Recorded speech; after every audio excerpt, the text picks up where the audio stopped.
আসসালামু আলাইকুম প্রিয় দর্শক, আমন্ত্রণ দৈনিক আর নিউজের নিয়মিত সংবাদ আয়োজনে আপনাদের সাথে আছি আমি দিলরুবা খান। যুক্তরাষ্ট্রের নিউ ইয়র্কে শুরু হয়েছে জাতিসংঘ সাধারণ পরিষদের ৮০তম অধিবেশনের প্রাথমিক কার্যক্রম। ২৩ সেপ্টেম্বর শুরু হবে সাধারণ অধিবেশনের মূল পর্ব, হাই লেভেল জেনারেল ডিবেট। চলবে ২৭ সেপ্টেম্বর পর্যন্ত। যুক্তরাষ্ট্রের নিউ ইয়র্কে আগামী সপ্তাহে অনুষ্ঠেয় জাতিসংঘ সাধারণ পরিষদের বার্ষিক অধিবেশনে বিশ্বের ১৪০ জনের বেশি রাষ্ট্রনেতা অংশ নেবেন। ৯ বছর পর কিশোরগঞ্জ জেলা বিএনপির ত্রিবার্ষিক সম্মেলন আজ শনিবার শহরের পুরনো স্টেডিয়ামে অনুষ্ঠিত হতে যাচ্ছে। সম্মেলনে সভাপতি ও সাধারণ সম্পাদক পদের জন্য মোট ৬ জন নেতা প্রতিদ্বন্দ্বিতা করছেন।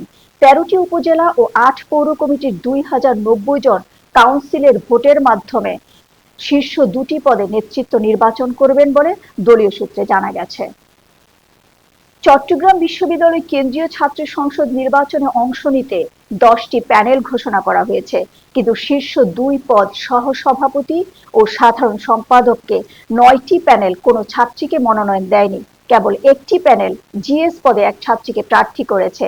প্যানেলগুলো শীর্ষ পদে নারী প্রার্থী না দেওয়ার কারণ হিসেবে বলছে প্রতিযোগিতায় পিছিয়ে পড়া, জয়ের সম্ভাবনা ক্ষীণ ও সাংগঠনিক দুর্বলতা। তবে ছাত্রীরা মনে করছেন মূল সমস্যা রাজনৈতিক দৃষ্টিভঙ্গির ঘাটতি এবং সবসময় নারীকে পিছিয়ে রাখার প্রবণতা।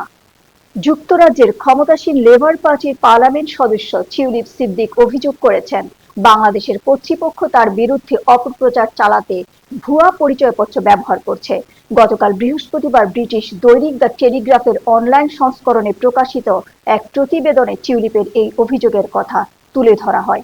বিষয়টি দ্য টেলিগ্রাফ লিখেছে, যেসব নথিপত্র দেখা গেছে তাতে দেখা যায় সাবেক লেবার মন্ত্রী টিউলিপের বাংলাদেশি পাসপোর্ট ও জাতীয় পরিচয়পত্র আছে, তা তার আগের দাবির সঙ্গে মেলে না। গতকাল টিউলিপ বলেন, তাকে দুর্নীতিগ্রস্ত হিসেবে প্রমাণ করার উদ্দেশ্যে এসব কাগজপত্র জাল করা হয়েছে। শারদীয় দুর্গাপূজায় বিএনপি নেতাকর্মীদের সতর্ক থাকার আহ্বান জানিয়েছে বিএনপির সিনিয়র যুগ্ম মহাসচিব রুহুল কবির রিজভী। রুহুল কবির রিজভী বলেন, পূজা যাতে সুষ্ঠু সুন্দরভাবে সম্পূর্ণ হয় এ ব্যাপারে আপনারা সহযোগিতা করবেন, হিন্দু সম্প্রদায়ের পাশে থাকবেন। যারা সুযোগ সন্ধানী এবং দেশের ভাবমূর্তি নষ্ট করতে চায় তারা যাতে বিশৃঙ্খলা না করতে পারে এ ব্যাপারে সবাই সতর্ক ও সজাগ থাকবেন। শুক্রবার বিকেলে বিএনপি জেলা ও মহানগরের সভাপতি, আহ্বায়ক, সাধারণ সম্পাদক, সদস্য সচিব, বিভাগীয় সাংগঠনিক সম্পাদক ও সহ সাংগঠনিক সম্পাদকদের সঙ্গে ভার্চুয়ালি বৈঠক করে তিনি এ আহ্বান জানান। এবারে আন্তর্জাতিক সংবাদ। মার্কিন প্রেসিডেন্ট ডোনাল্ড ট্রাম্প একটি নতুন নির্বাহী আদেশে একটি নতুন গোল্ড কার্ড ভিসা প্রোগ্রাম চালুর ঘোষণা দিয়েছেন। এই কর্মসূচির অধীনে উচ্চ আর্থিক ক্ষমতাসম্পন্ন বিদেশিরা যুক্তরাষ্ট্রে স্থায়ী বসবাসের সুযোগ পাবেন। নতুন গোল্ড কার্ড ভিসা প্রোগ্রামটির মূল লক্ষ্য হল এমন অসাধারণ এবং শীর্ষ স্তরের মানুষদের যুক্তরাষ্ট্রে নিয়ে আসা, যারা আমেরিকানদের জন্য ব্যবসা ও কর্মসংস্থান তৈরি করতে পারবেন। এই ভিসার জন্য আবেদন করতে ব্যক্তিগতভাবে একজন বিদেশিকে মার্কিন ট্রেজারিতে $10 লাখ দিতে হবে। এবারে খেলার সংবাদ। মালদ্বীপে কমনওয়েলথ হ্যান্ডবল অ্যাসোসিয়েশনের আয়োজনে অনুষ্ঠিত প্রথম কমনওয়েলথ পুরুষ বিচ হ্যান্ডবল চ্যাম্পিয়নশিপ 2025 প্রতিযোগিতায় বাংলাদেশ বনাম ভারতের মধ্যকার খেলায় ভারত বিচ হ্যান্ডবল দলকে 7-0 গোলের ব্যবধানে হারিয়ে বাংলাদেশ বিচ হ্যান্ডবল দল জয়লাভ করেছে।